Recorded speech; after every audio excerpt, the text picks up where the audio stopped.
Dr. Karan Singh, Chairman of our Editorial Board and former President of our Center.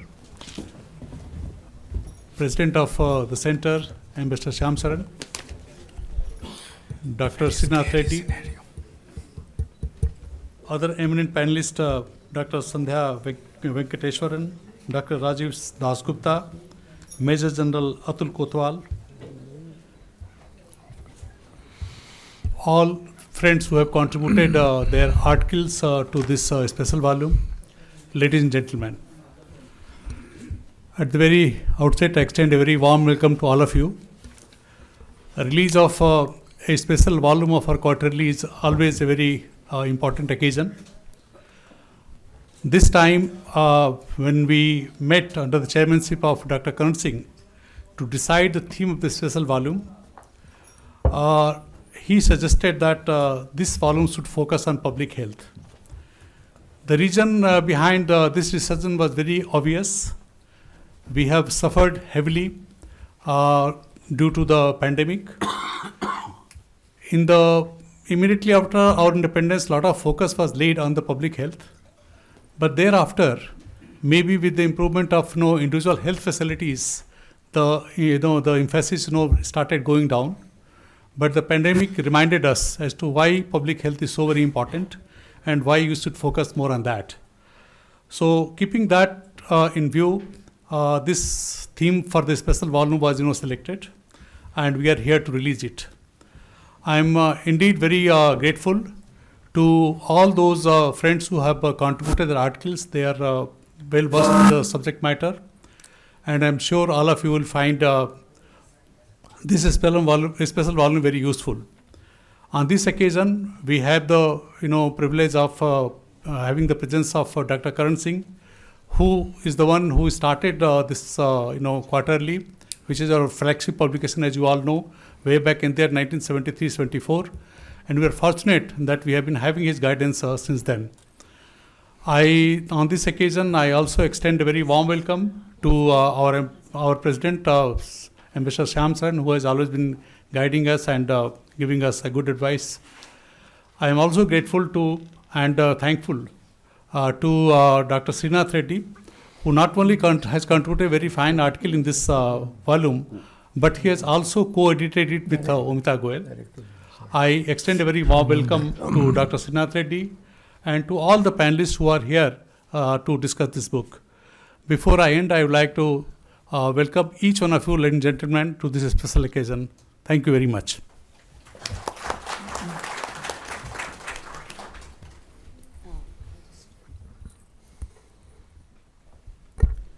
Thank you. I join the director in wishing everyone a very good evening and thanking the rain gods that you've all been able to make it here. Thank you so much for coming. It's so lovely to see so many friends, and it's very humbling, actually. Thank you for being here. Dr. Karan Singh will tell you a little bit about the journal, and you're going to hear from the expert panel about the issue, so I am just going to take 2 minutes of your time. Mr. Srivastava, sorry. Mr. Srivastava mentioned that about, when we chose the topic of health, we actually chose it in the year 2020.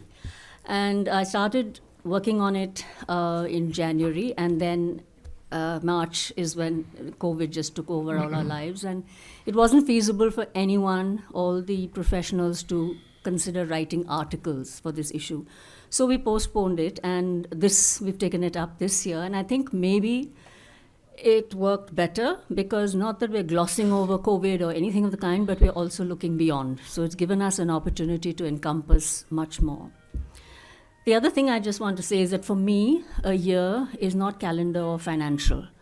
It is the launch of the IIC Quarterly, the theme issue, because that's how long it takes to bring it out. From identifying or coercing a guest editor, I'm sure Dr. Reddy is going to agree with that, to finding contributors, persuading them to write, and then the finished product. And I am absolutely delighted that Dr. Reddy took this on. I took about a month to reach out to him because I always found him very intimidating. I have no idea why.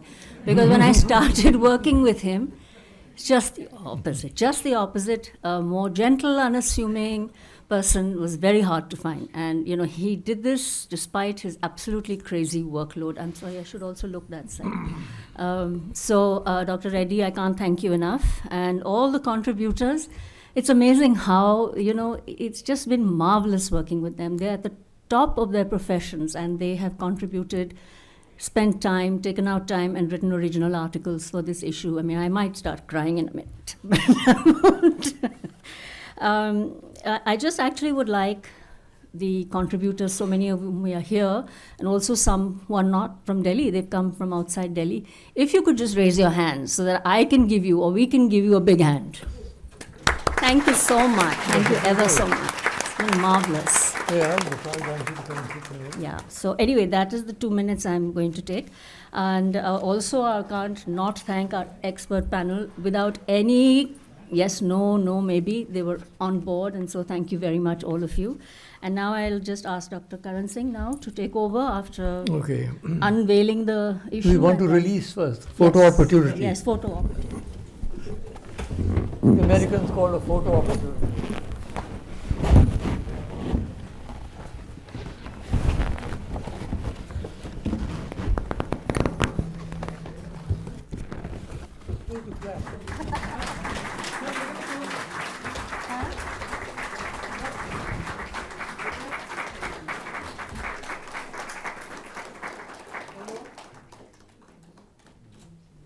Thank you.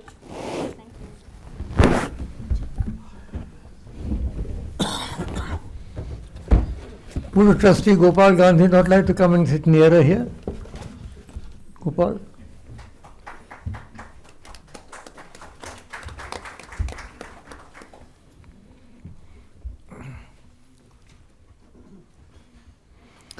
The President of All India I'm back in my medical thing, of the IIC, Sri Shyam Saran, Director Sri Vastav, Editor Omita Goyal, very distinguished panel of doctors, and friends in the audience. As you know, we bring out 4 issues a year, and that is 2 single issues and 1 double issue. And these double issues have over the years become collector's items because they're almost invariably published as books. And a lot of work goes into them. As you can see, it's a very substantial volume. So each one of our double issues is a contribution, as it were, a permanent contribution to the literary situation on various topics. Because India International Center is a very broad-based and very wide-looking organization where we get all sorts of views. As it says in the Shastra, Ano Bhadra Kritavo Yantu Vishwataha. Let noble thoughts come to us from every side. So we get a lot of noble thoughts, perhaps some ignoble ones also, I'm not sure. But we get a lot of thoughts, so that's what these issues reflect. And now public health is one of the most urgent issues. We realized not only in India but around the world how tremendously inadequate our health infrastructures are. Even in the so-called advanced countries, they just collapsed. I mean, they lost 1 million people to COVID in America. We thought that they had all the latest equipment and all the latest facilities. They don't. So every country has had to strengthen its basic infrastructure, medical infrastructure. And that's particularly true of India. We were really taken by surprise by the first wave. I was in the first wave, by the way, that's where I got my COVID. But then by the second wave, I must say we recovered fairly quickly. And we were able to extend our facilities quite well so that we met the second wave much better prepared than we were for the first, and so on. So the point that really comes through is that our public health facilities need to be tremendously improved. And the only way they can be improved is if we put more money. We don't spend even 2% of our GDP on health. I mean, health and education require 4% each if we are to make any kind of impact. I don't know, maybe we have to buy a few less jets or something. But whatever we do, we've got to put in more money into health and education. Because otherwise we are going to lag behind. And the world is moving very fast. And unless we move as fast at least, and as Alice in Wonderland says, we have to run as fast as we can to stay where we are. Because the technology is changing so quickly. And so we have to wake up and do something about our health infrastructure. Now, I am not a medical person. I've been health minister. But then, as you know, a minister, you don't have to be educated at all, far less an expert. And I did enjoy my stint. Of course, I was hit soon after I took over by the longest medical strike in history. Doctors still come and say, we were on strike. I said, do you want me to strike you? What should do? Why are you telling me this? They sat for 100 days in front of my house. I mean, anyhow, that was the first thing that I got. But then we did a lot of the exciting things. We eradicated smallpox, which was a major. You remember I had called Dr. Mala here, the DG of the World Health Organization, and so on. So I'm not going to go into that. But I'm not at all an expert, but I'm an expert patient. I've been a patient for so many years. I mean, before I reached the age of 18, I had spent 18 months flat on my back in bed in plaster of Paris. And so all my life, I'm an expert on orthopedics, and I've had a lot of good interactions with people. And the high point of my medical thing was of course, my chairmanship of the All India Institute of Medical Sciences. When Ramalinga Swami was the director, that was a marvelous period. We had some very, very outstanding people, and I certainly enjoyed that. But I'm not going to talk about any health. I'm going to go off on a tangent as usual and talk about what I call the 4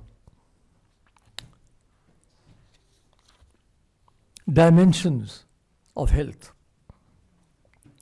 The first is the physiological dimension. So there, the first thing that has to be said is, of course, malnutrition. Because lakhs of children grow up even today stunted in body and mind because they do not get adequate inputs. I think that is a shame and a disgrace that we should still have children growing up, Gopal, in India who don't have minimal inputs to enable their bodies and minds to grow. So that, I think, is the first priority. And I feel that the school meal, even one meal a day, one decent meal a day, will go a very long way in helping to reduce malnutrition. So then, as you're growing up, cooking habits, and we have this obsession with white rice and white flour and white bread and all. Why this racism in food? It's ridiculous. We throw away all the nutrition while we cook them, and we eat all the stuff that's left behind. It's lunacy to do that in a country where already we are short of inputs. So we have to change our cooking habits, I think. That's where we need a revolution. And then as we grow up, we mustn't poison our bodies by tobacco. Now, smoking, I think, is an antisocial act because it poisons not only the smoker, but everybody around him or her. So we shouldn't poison ourselves by tobacco. If we poison ourselves by alcohol, that will take our liver. If we poison ourselves by drugs, that will take our minds. And if we poison ourselves by overeating, that will be bad for everything. So we have got to learn how to live properly. Because our lifestyle is what we are today. I am 92, by God's grace. I mean, what you're going to do when you're 90, what the young people will depend on how they are when they are young. Are they poisoning themselves? If they are, they'll have to reap the results, I'm afraid. There's no shortcut. If you jaise karega, so bharega. The law of karma works very strongly on health. So if you misuse your body, if you poison your body, then you're going to get ill. Your health is going to suffer. So then again, the sedentary lifestyles, बैठे रहते हैं लोग, television देखते रहते हैं. Even elderly people, they don't take any exercise. And you don't have to go to an expensive gym to take exercise. You can do your exercises in your bedroom. But people are not used to this. If you see in China, you may have seen this Tai Chi, there are people getting up very early in the morning and doing the sort of slow motion yoga. This is what I call Tai Chi. So what I'm trying to say is that apart from our genes, which we can't help, the way we live will go a very long way in what our health is going to be like. Because healthy lifestyles we have to. That's, I think, a big educational project needs to be launched to teach people how to cook properly, how to eat properly, and how to prevent poisoning themselves. That's one dimension, the physiological, the physical. The second dimension of health is the emotional. What's happening to our emotions? We don't seem to be able to control them. Look at the way hatred springs up suddenly. Two boys of two different communities clash, the whole village goes up in flames. So what is happening? Why are we not able to control our emotions? Are we ever taught to control our emotions? Our rage, our anger, our envy, our jealousy, our hatred. It's going to destroy us. You talk of health. How can you be healthy if you're seething inside with negative emotions? Therefore, emotional stability, I think, is as important as any other aspect of health. Because look what's happening now, even, these shootings in America. And our billionaires have all gone berserk. Why would anybody spend $250,000 for a seat to go down and look at the wreck of that wretched Titanic? What is it? What sense does that make? And now I believe that the two main entrepreneurs are going to have a dangle with each other. Have they gone berserk? What's happened to their minds? Have they lost their minds? So, emotional stability. That will health. If you want to be healthy, you've got to be emotionally stable and secure. I know everybody has problems with everybody else, but you have to learn how to control your problems. And सास बहू की problem होगी हमेशा, देरानी जेठानी की problem होगी, वो तो स्थान बल है, वो तो होता रहेगा. But you don't have to go berserk on that. You can take it as it comes, take it gradually. So the emotional health, I would suggest, is a second dimension of health. The third dimension is what I would call the psychological, the intellectual dimension. Nobody reads any longer. That's a tragedy. All the beautiful books that we read, by the time I was 15, I'd read all Sherlock Holmes and all Scarlet Pimpernel and all the classics and A Tale of Two Cities. Aajkal padhta koi, nobody reads. They're on those wretched machines all the time. So the point is, I agree, I don't know how to use them, I'm a pre-computer generation. But I agree that the machines are wonderful. But what about the mind? If you ask nowadays young people a simple equation, they have to look it up in their whatever it's called, iPad or mobile or whatever. So intellectually, are we falling behind? Do we still learn to recite? If you don't learn to recite, how will you learn a language? God knows that. I once did a 5-language recitation here. I'll do it again if IIC wants me to do it. So, you should be able to recite. You should be able to. A group of American school children came to see me. I said, will you recite a poem? They looked at each other. They're not taught how to recite. I said, I'll recite for you, The Road Not Taken, for God's sake. So, that's how did the Sanskrit come down for thousands of years? Purely by mnemonic, purely by learning, by training the brain to learn how to think. So, the intellectual aspect of health is also there. You may be very physically fit, but if your mind is all cluttered and you've lost the art of thinking, what is the use of that health? So I submit there's physiological health, there's emotional health, there's psychological, intellectual health, and finally there's spiritual health. Now, spiritual health is something where we enter a different dimension. And it's tremendously important. I think that having some spiritual, whatever it may be, whatever religion or whatever group you may belong to have some kind of a higher aspiration, I think is good for our health. It gives us something to work for, something to live for. If you're totally negative and nihilistic, then you're always in a state of negativity.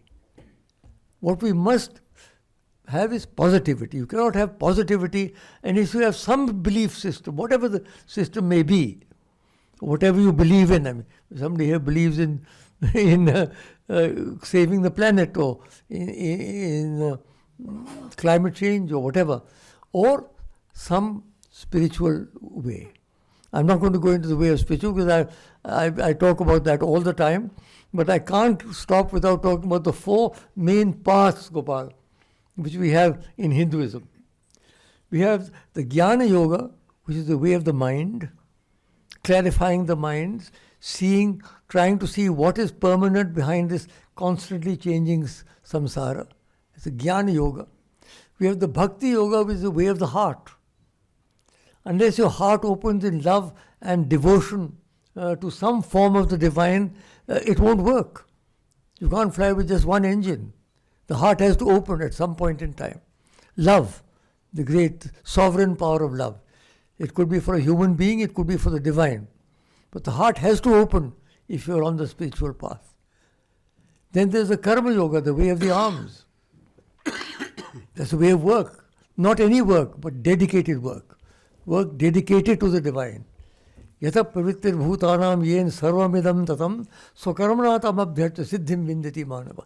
That power which permeates the universe, by devoting our work to that, offering our work, we move towards manava, towards perfection.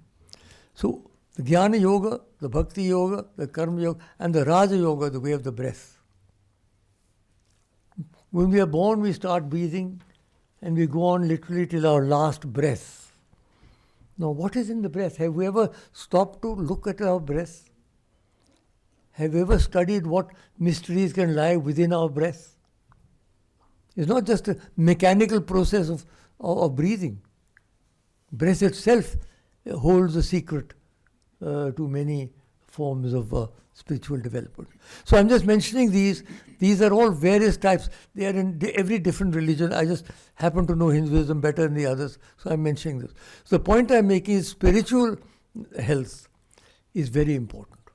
So I would end by saying that I'm not talking, these are all experts here, so I wouldn't dare open my mouth about any specific problem, but I would like to give this new idea to you of 4 dimensions of health: the physical, the emotional, the intellectual, and the spiritual. Thank you very much. All right, now come the experts. We start with Dr. Sandhya Venkateswaran, who is currently a senior fellow at the Center for Social and Economic Progress and a member of the Lancet Citizens Committee on Reimagining India's Health System. You're on. I can't read the whole thing. It's too long, their biodata. Thank you, Dr. Singh, and thank you to IIC for giving me the opportunity to be part of the launch of this incredible journal. When I was thinking of what I would talk about, I knew the room would be full of experts, and this, sorry? Can you hear me? Yeah. Okay. The room is full of experts, and this journal has got such incredible contributions that I decided I would not talk about anything that has to do with systems or financing or the technical or medical aspects of health. I thought I'd spend the 10 minutes that I have to talk about politics. The intersection of politics and health, or if we can call it the political determinants of health. Because in many ways, that is overarching to whatever else we talk about. You might be wondering why. And to that, I'd say that we know that having the technical solutions, the financing solutions, the systemic solutions to public health, to better health delivery are very important. They're necessary, but they're not sufficient. because these solutions have to be implemented, they have to be resourced, as Dr. Singh pointed out, abysmal state of financing health and education, they have to be resourced, they have to be monitored. How will all this happen? And for years one has said, it's that political will that is needed to make all this happen. Then is the intersection between health and politics. So I essentially going to talk about political will. What drives political will? We know that at any given point, any policy maker has multiple competing policy issues on the table. And it's always a dilemma, what to resource, what to prioritize, what to pay attention to. So the prioritization of one issue over another, to a large extent, I would say, is based on the perceived incentives that are accruing or may accrue from that issue. Very often these are electoral incentives because we are talking of politicians as policy makers. But it was not entirely clear how broad these are. So over the last year or so, we've been looking at several countries, about 8 or 9 countries across the world and a few states within India, to try and understand why and how health came to be prioritized by the leaders. What was the process? What was the motivation? What was the drivers? And we found at a very broad level, 2 insights. One is very obvious, you all would know, that the ideology of a political party would drive any issue. And where a political party comes with an ideology of social welfare, health is an intrinsic part of it, even education, social protection, etc.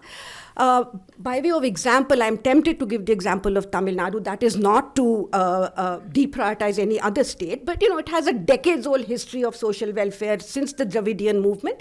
And we've seen how that has panned out for health, education, social protection in the state. Having said that, what does it mean? That if a political party does not have an equity welfare ideology, is there no hope?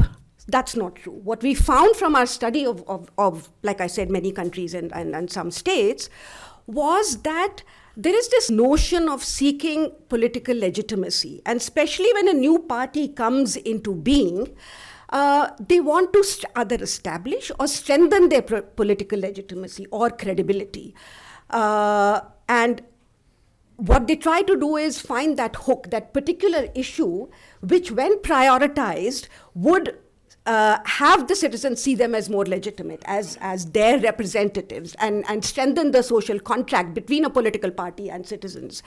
When we look at the history of Latin America, several Latin American countries, as they transitioned from authoritarian rule to democratic rule, many of them actually focused on healthcare and brought in healthcare reforms. And one part of that was actually so that they establish a stronger bond and build their credibility within the citizen base.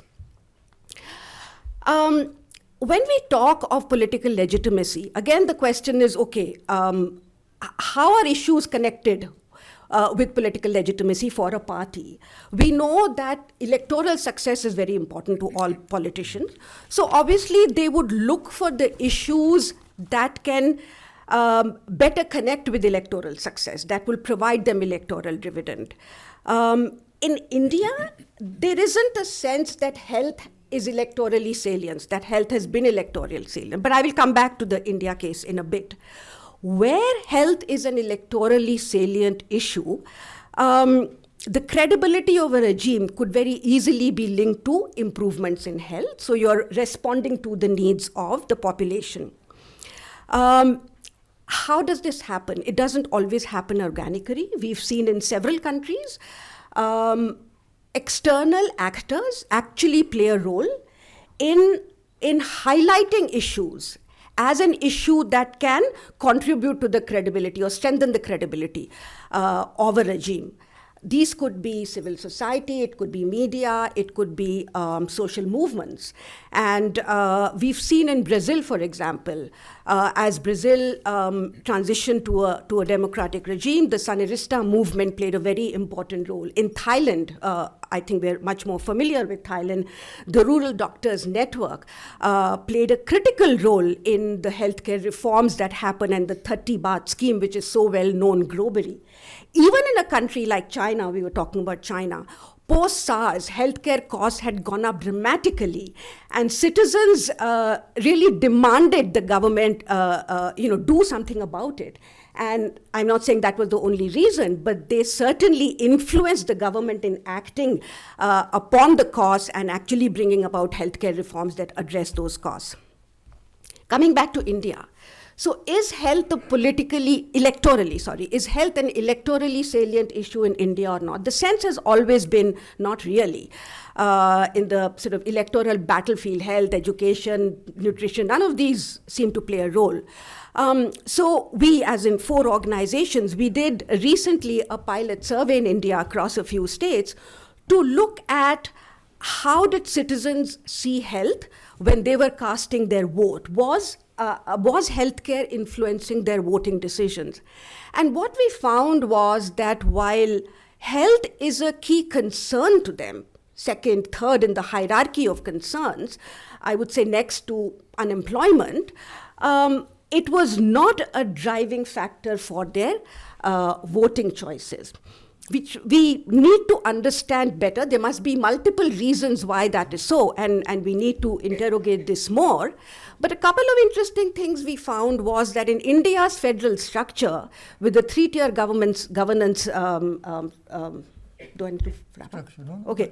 There isn't entire clarity in terms of who's responsible for what, whether it's the center, state, or the local government. So when the incentives or disincentives or good or not so good health delivery aren't clear, the links between electoral choices and health are obviously not clear as well. The second issue that we found was that the health needs that people have, they do not necessarily go to their elected representative to seek a better healthcare system, but it's more a bilateral transaction in a clientist mode where they seek money or a bed in a hospital, etc., and that then constrains fixing the entire health system. My last point is I talked a lot about demands. I'm not suggesting that mere demands by civil society or citizens is enough. In order for politicians to act, we've seen again from the experience we've been looking at, there are at least two things that are required. One is that political leaders need to have the confidence that they will be able to deliver on a commitment that they're making. And the whole issue of state capacity comes in there. Health the health sector is very large, it's very complex. And it's often said that perhaps it is where it is because the leaders don't have the confidence that this whole complex system can be reformed. So we've seen where state capacity is high, and again, I'm tempted to give the example of Tamil Nadu, no bias here. I'm not a Tamilian, by the way. Where health state... Not a Tamilian? No, I'm not. Where state capacity... husband's name. Where state capacity is high, the government is... we found it is more amenable to actually prioritizing healthcare, but in areas where state capacity is lower, it seems to be a lower priority. The second point that we find, which needs to be accompany demands is solutions. What is to be done? It's important to tell political leaders what is to be done, and in that context, policy diffusion is very important. We've seen this in the country as well, how an insurance program in one state, spread to other states. We've seen how Rajasthan Medical Services Corporation in a sense was influenced by the TN Medical Services Corporation. So policy diffusion is very important, and simultaneously the rewards of a policy well implemented in a certain state is very important. So to sum up, I would just say that external actors can potentially play a role in surfacing health as a variable in strengthening the political legitimacy of a regime. Providing confidence is important, and policy diffusion, highlighting the political dividend achieved elsewhere are important pathways. And in this, civil society, media, social movements, and other interest groups regarding health have a role to play. Thank you. Thank you very much. Thank you. I must tell you from my experience in politics, and I was in Parliament for 40 years, I think health is a very important electoral issue. Wherever I go, they hear hospital chahiye, hospital meaning some kind of a dispensary. So I at least found, maybe I was in an area which is not so well developed, that there were three things that the three demands. There was education, there was health, and there's employment. Those are the only three demands in India, really. If those are met, then everything is met. And I would say health is one of them, although you have a little different data. But I agree with you, it has got to become more central to our whole electoral structure. Now, our next panelist is Dr. Rajib Dasgupta. He is a professor at the Center of Social Medicine and Community Health. He's closely engaged with the ICMR and the National Health Mission and a lot of other organizations. He handles key responsibilities related to COVID and G20 media. And he's a member of many national committees. Dr. Rajib Dasgupta. Thank you, sir. Honorable Chairperson and editors, thank you once again for this invitation. Fellow panelists, authors and distinguished guests, good evening. This special double issue of the IIC Quarterly set out with a double objective through each of its 22 articles. Number one, untangle the complexities in our public health system, and number two, giving the non-specialist a holistic perspective. The authors, the finest, or more appropriately the who is who, in their respective fields, have not just met these objectives, but crafted a veritable collector's item. This issue, this double issue, comes at the halfway mark that September 2023 in the SDG journey, and the title aptly signifies it. The WHO articulated the inclusion of universal health coverage in the SDGs as an opportunity to promote a comprehensive and coherent approach to health, focusing on health system strengthening. Universal health coverage, and that's what a lot of this volume deals with, thus emerged as an impetus for health reform in many countries, and as the WHO puts it, I quote, "Countries that progress towards UHC will make progress towards the other health-related targets and towards the other goals." There is a growing recognition and worry that the world is off track in its journey towards UHC.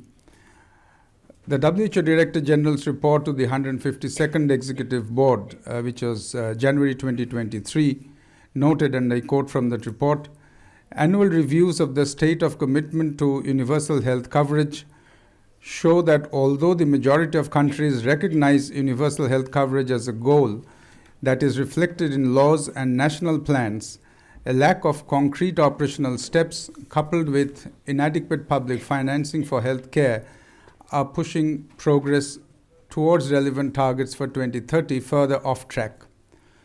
A recent publication diagnosed that India is off target for 19 of the 33 SDG indicators. This issue, therefore, at its halfway mark to SDG, offers valuable insights for, and I quote Dr. Reddy, thought leaders, change makers, and social mobilizers. Understandably, the shadow of the pandemic is evident across many of the articles. The article on public health emergency preparedness points to India's progressive health system reforms and disaster preparedness initiatives, resulting in stronger responses and action for public health emergencies and disaster management. These emergencies have generally been framed in terms of hazards and incidents. And in the same vein, much of the discussion in the article on climate change and human health draws upon extreme weather events leading to deaths and injuries. These are the conventional framing, and the paradigm of an acute disaster was evident in the COVID-19 response in much of the world. India, as we know, invoked the Disaster Management Act 2005 on 24th March 2020 that remained in force for 2 years. It gave the Union legal powers to frame pandemic responses across federal lines. This matter of federal polity in which public health functions should operate is a theme that several authors in the earlier sections of the book, of the volume, have eloquently unpacked in its diverse facets. There is an emerging argument globally that treating long, complex crises such as health emergencies lead to a response framework that can be too immediate and neglect the slower, more gradual effects, damages, and impacts. Some of these have been drawn out in the article on COVID-19's lingering toll, and the other one that deals with mental health also. This concept of slow disaster assumes relevance in contexts such as these. It refers to an atypical type of damage, which is more gradual, prolonged, and silent, rather than our traditional image of a disaster. This concept can help us become better at recognizing and understanding certain logics and impacts of health events that are not readily visible or tangible, such as many of those associated with climate change that we will continue to grapple with. I'd like to focus on two issues that are actually not covered, and I consider those important. So in 2018, the UN launched a flagship report called Realization of the Sustainable Development Goals by, for, and with persons with disabilities. It demonstrated that persons with disabilities are at a disadvantage regarding most SDGs. The Rehabilitation 2030 initiative focuses on the profound unmet need for rehabilitation and calls for strengthening rehabilitation, and that it should be directed towards supporting the health system as a whole and integrating rehabilitation into all levels of health care. Rehabilitation is therefore an essential health service and critical for achieving universal health coverage. While there are articles on non-communicable diseases and road traffic injuries, the issue would have perhaps become richer with a more comprehensive article on disability. The other issue that I would have liked to have found dedicated space is urban health challenges and urban health services, though some reference has been made in the articles on health systems. Of particular concern are the fast expanding peri-urban areas and populations for which we have some guesstimates but certainly no policies. The WHO Commission on Social Determinants of Health called for promoting health equity between rural and urban areas. A Lancet editorial argued for an urban health focus in the post-MDG era through a three-pronged approach. 1. Governments committing to improving urban health by prioritizing equitable access and adapted delivery of health and related service to the urban poor and non-legal residents. Pursuing SDG 11 specifically through improving air, water quality, safe, accessible public transport, etc. And 3, which is very critical for India, focusing on health in the design of smaller cities. This issue, in conclusion, makes a very strong case for primary care-led UHC and provides evidence for substantial and sustained government investments. Nearly all articles highlight government initiatives and interventions in their respective domains. The elephant in the room, however, is the private sector. Its transformation during the 1980s to 90s from primarily individual or family-run entities to giant corporate structures has been alluded to. To share a recent example, as of 22nd, 23rd June, in the Summit on New Global Financial Pact in Paris, African leaders argued passionately for the need for public finance and public solutions. The President of South Africa, highlighting the issue of profiteering by Big Pharma during the pandemic, said, and I quote, "What is more important, life or profits by your big pharmaceutical companies?" In the same meeting, the new World Bank President, in his address, articulated, and I quote, "For years, the World Bank Group, governments, and other multilateral institutions have tried and fallen short to mobilize meaningful private investment in emerging markets," and he added for good measure that we must try a new approach to catalyze private capital more effectively. The implications of these complexities for progressive universalization require greater debate. To sum up, this issue has been an absolute delight. 3 articles I enjoyed most: the one on digital health, the early childhood development, and the photo essay. No rank orders. Thank you very much for your patience hearing. Thank you. I'm glad that the panelists will kindly keep to their 10 minutes, which is very good. I'd just like to make 1 or 2 very quick remarks. I'm misusing my position as the chairman, so I'm using. Number 1, about disabilities. I have a locomotive disability myself ever since I've had it for 80 years. And there are areas, even I want to take the name, this our next door center, the Habitat Center, in the main hall. When you go there are no toilets on the ground floor.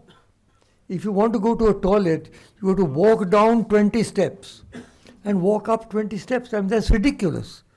How can you not have disability access to basic toilet facilities? And even the India Habitat Center, which is supposed to be a showpiece of how we plan our I'm just mentioning this to say that there are abysmal lack of facilities for disabled. And there are many types of disabilities. There's locomotive, there's audio, there's visual, and so on. So that's one point. I'm glad you mentioned that. I'd like to stress that. The second point, which you said, what is not covered. One area which is not covered is reproductive health. Unfortunately, now family planning has been put into a different ministry or department, and therefore the health people have cut it out. How can you do that? It is an integral part of the health system. How can you not deal with reproductive health problems or family planning or family welfare? Family planning became a dirty word. Now it's family welfare. How can you have family welfare unless basic reproductive facilities are not available, particularly to women? So that is an area which I'm afraid has been missed out. Maybe we'll have to have another special issue on family welfare. But I would submit that that is a very important part of any health system. All right, now we come to our third panelist, Major General Professor Atul Kotwal. He is currently Executive Director of the National Health Systems Resource Center. And he's a member of many expert groups, and he's done a lot of work in many different systems. He's been in the Army Medical Corps. So may I call upon General Kotwal, please. Thank you, sir. Good evening, everyone. Thank you for being to the organizers. I would like to place on record my gratitude and thanks to organizers for including me in this. I'm not one of the authors. I must put a disclaimer. And I was surprised to get the invitation. And the first thing I asked Ms. Omita was, is there a chance to contribute to this? She said, no, it's too late by now. I must place on record my gratitude and also the opportunity to read all these articles, a wonderful compilation. I must thank and also congratulate all the authors and editors for bringing this out. And it's not by design, and it just happened that the first panelist spoke about the political economy of health. The second panelist spoke about what all is there in the volume and what should have been there. And I was thinking since last few days that what should I speak about. And being a public health specialist, we are always, we are greedy when someone does a good work. We want more of that good work. So I was thinking probably that I'll put some pointers and raise some few questions and issues which need to be considered by the authors here or even the intelligentsia sitting in the audience as such for the next volumes or even for your papers as such or for your discourses in your daily lives or even articles or something. So I would like to begin with the current challenges and what is being done in that. But what are the challenges in what we are doing in that also, and how we need to have a discourse on that, how we need to understand where we are and where we should be, and how to reach there. But I must, before I start, I must mention that as far as the importance of health and education goes, without naming any party, one of the parties had made it an electoral symbol, and now I think there's a growing awareness amongst all the political setup that yes, these two are important issues, and there's a lot of if you see social media, which is full of even smallest of activities, so that means that realization is there. But it's an opportune time for people like us who want to do something, who want to ensure that the health systems are strong and resilient to help the common man as such. So that's we need to leverage on this opportunity. So first, thinking about the infrastructure, we always talk about our public health in shambles, not only figuratively but also physically as such over there. So there are various schemes. First time after several years there's increased funding in health. You must have would have heard of PM Abhim and the ECRP2 grants, and also despite the the constitutional amendment of 73rd and 74th of 1992, it's historically first time that tied health grants have been given to URIs and PRIs and ULBs. Although everyone said that they don't have the capacity, and that's why it's being routed through NHM.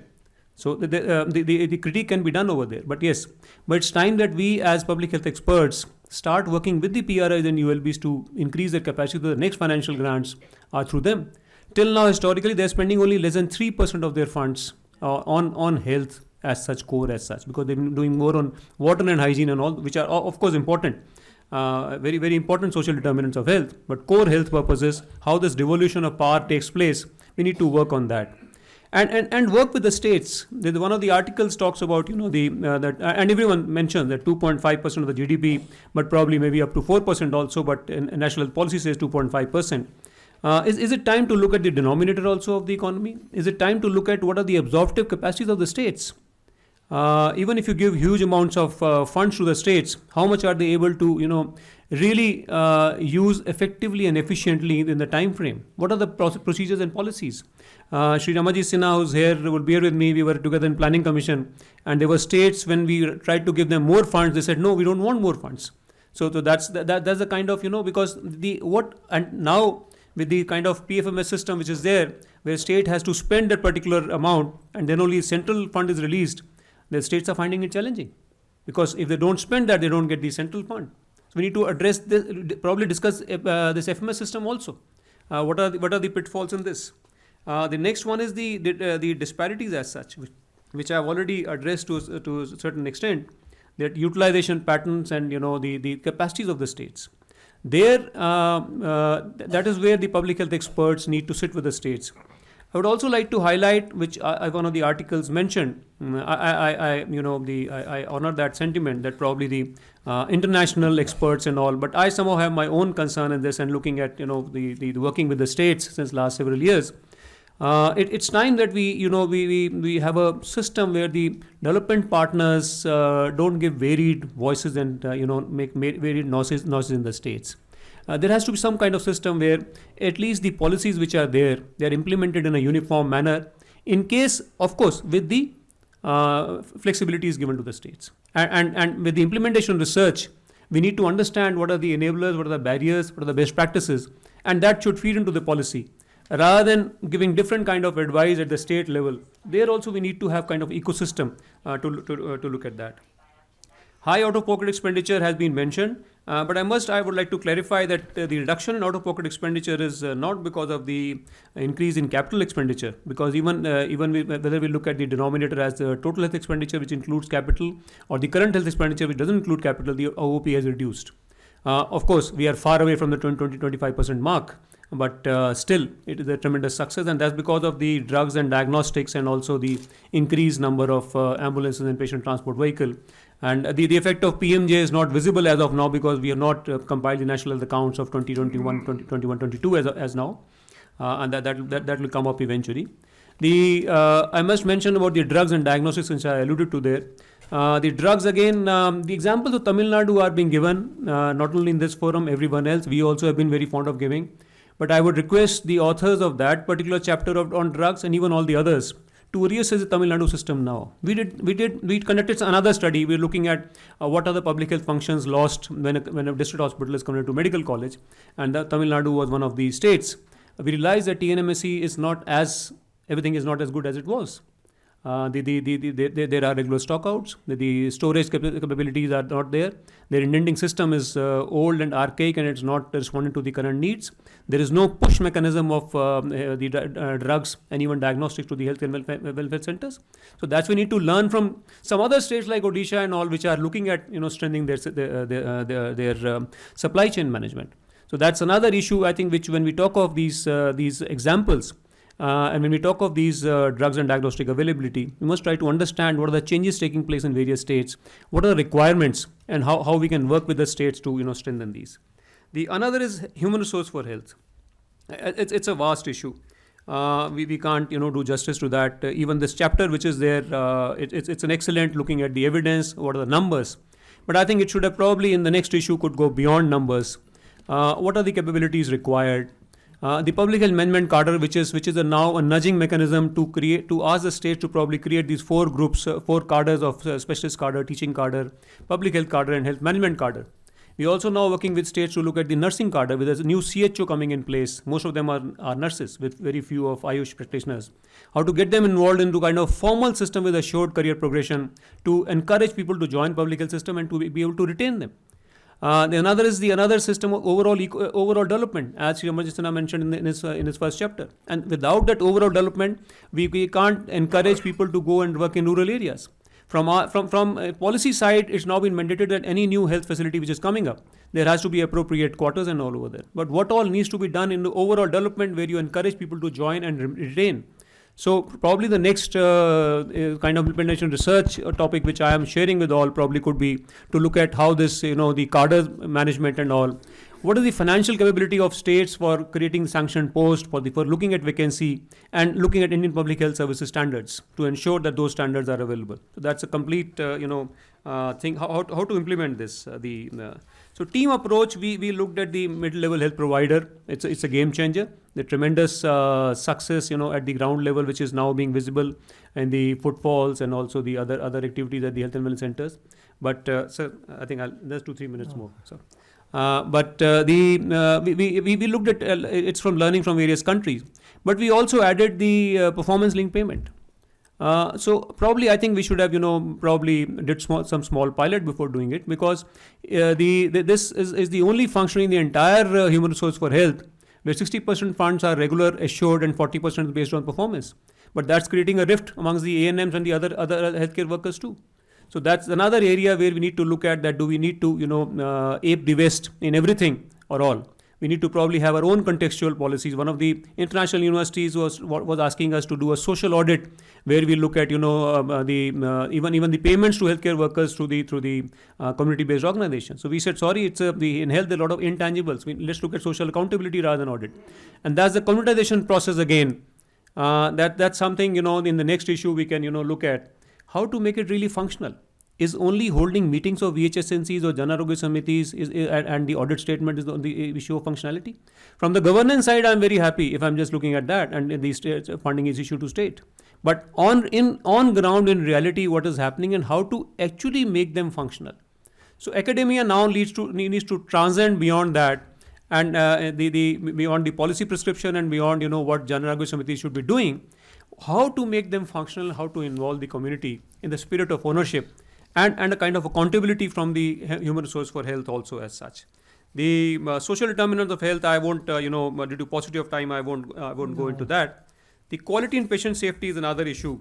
But eventually, like climate health and One Health again, we need to, excellent chapters on climate health. One Health also is another area which for the next issue could be there. How to actually put it on ground, how to get people together from national, state and district level as such to work on these issues. And so eventually I think it boils down to implementation now, to look at those, how to learn from implementation, how to implement, how to work with the states and districts and block and even the community as such. So going beyond the academics and getting field level actual experiences and try to, then look at our policies and try to address them. I'll stop here. Thank you very much. Thank you. Thank you. You made an important point that the 3 levels, the government of India, the state governments and local governments, municipalities and panchayats, they must all get involved. Because he's quite right in saying that we can give vast sums of money. If they're not implemented, what is the use? I think this is a very basic point. It's got to go down below the state governments also, because our states are massive states. I mean, humongous states.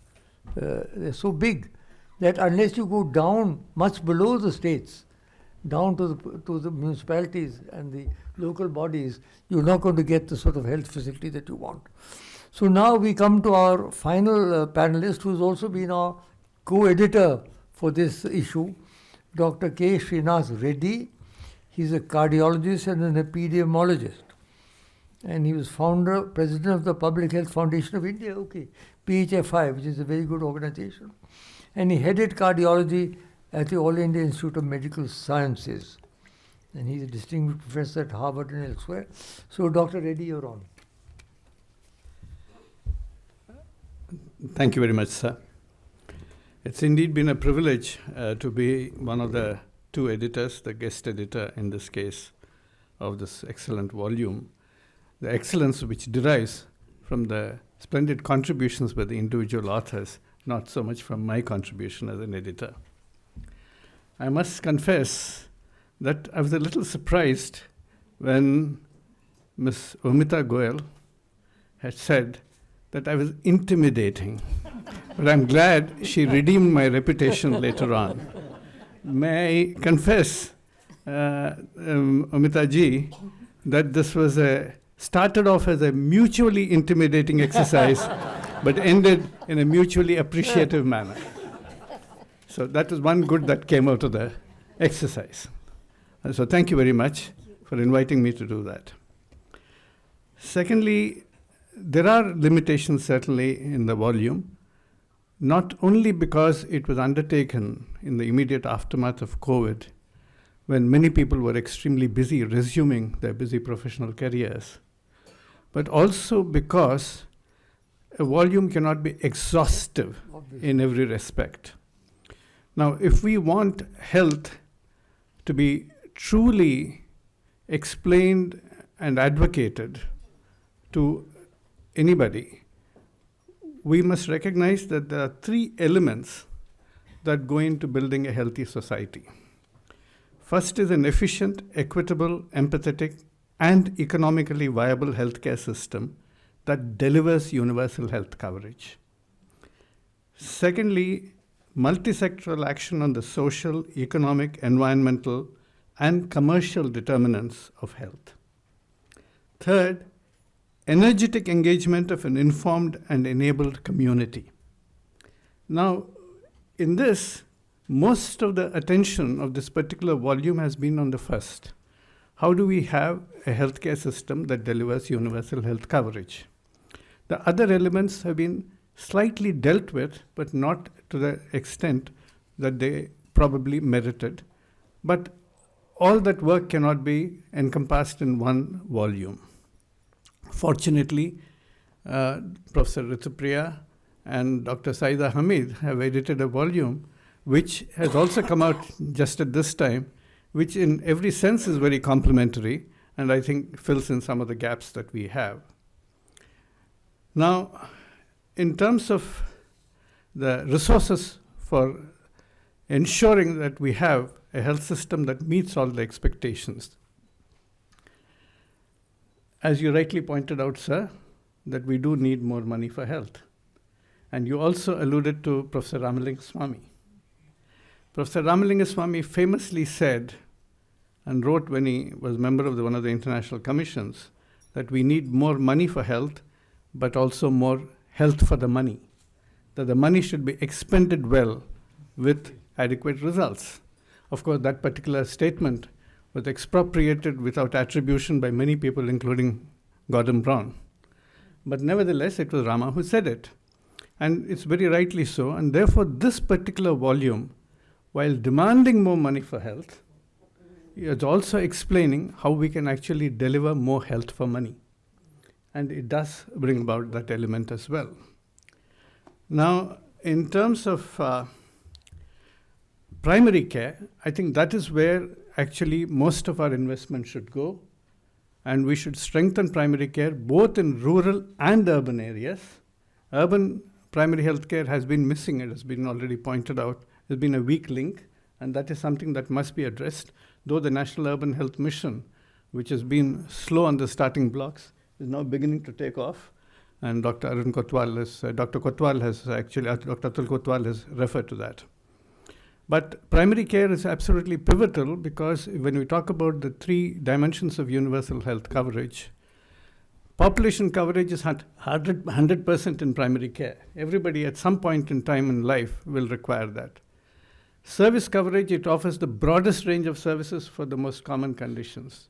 And financial feasibility and financial element, it is the most cost optimizing element. So I think primary care is something that we ought to really ensure that we emphasize much more. Now, in terms of Ayushman Bharat, which has not been dealt with very elaborately in this particular volume, but has been referred to in a number of chapters, there are several building blocks that are available now in terms of comprehensive primary health care through the health and wellness centers and the rest of the primary health care infrastructure, in terms of the secondary and tertiary care being subsidized for hospital care for the Pradhan Mantri Jan Arogya Yojana, the health infrastructure mission and the digital health mission. But these are somewhat disconnected elements.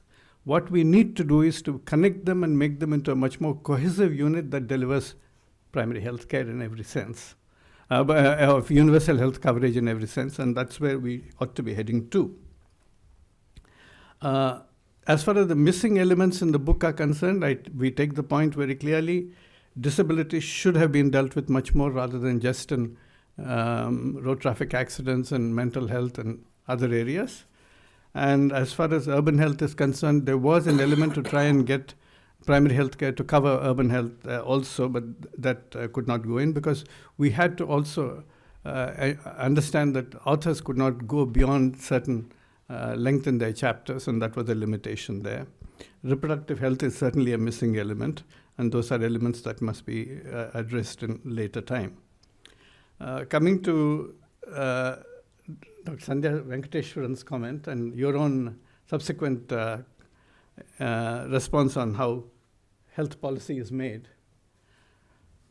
Any good policy requires scientific credibility, financial feasibility, operational steerability, and political viability.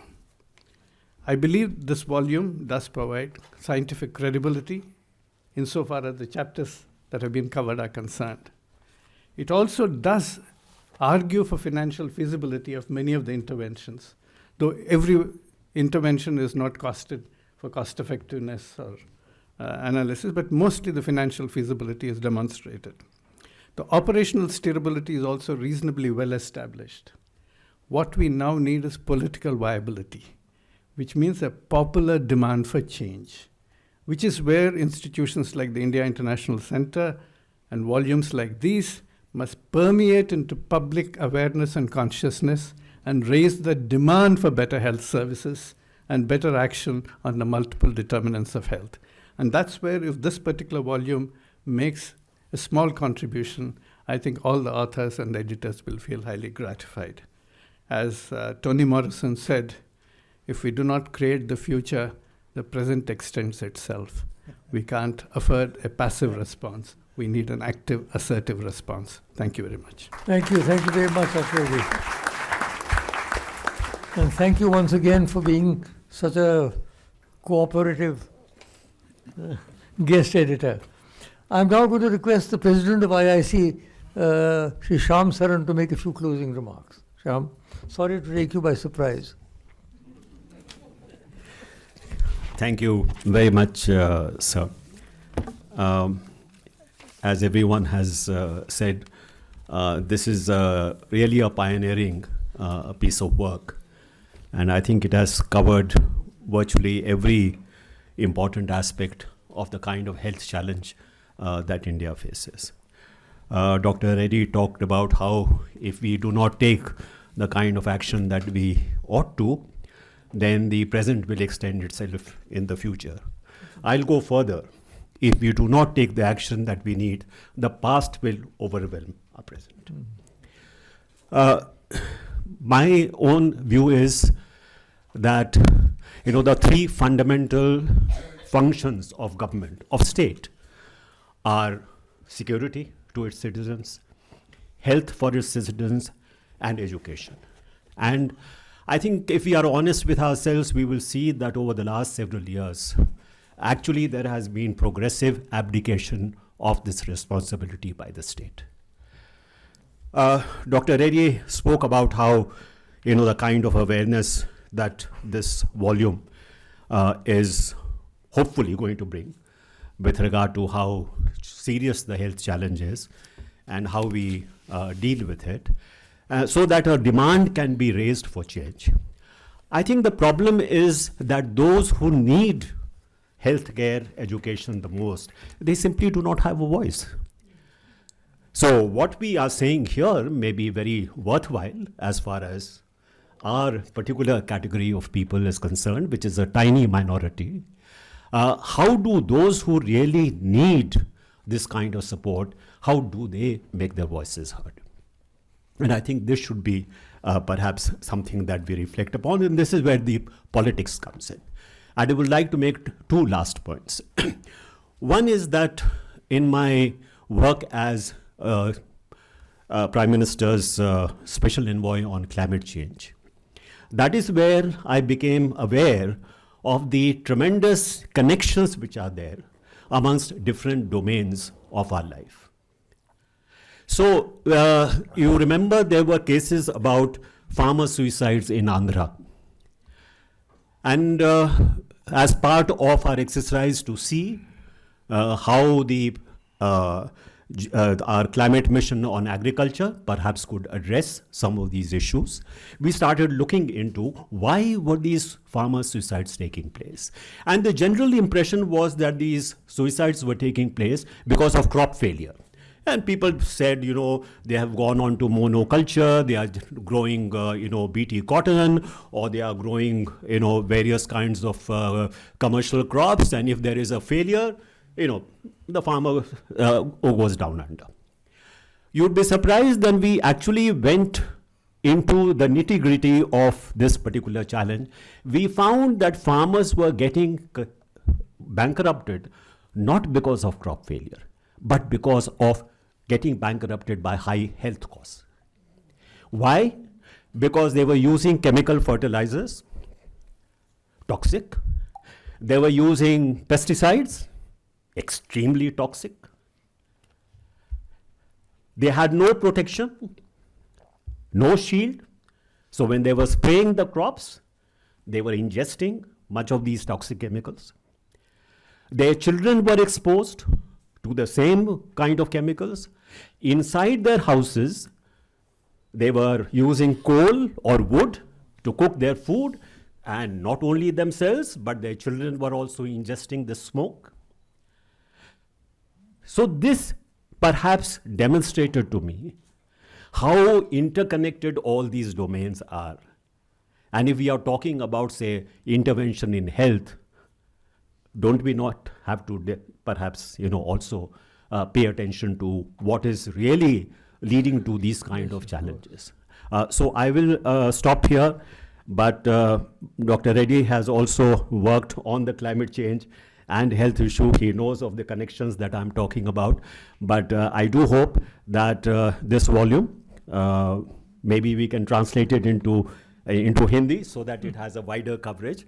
But this is really, truly a pioneering contribution. Thank you for your attention. Thank you very much. Thank you very much. Thank you, Shyamji. Thank you, panelists. And thank all of you for coming. Stay cool and stay safe. Good night.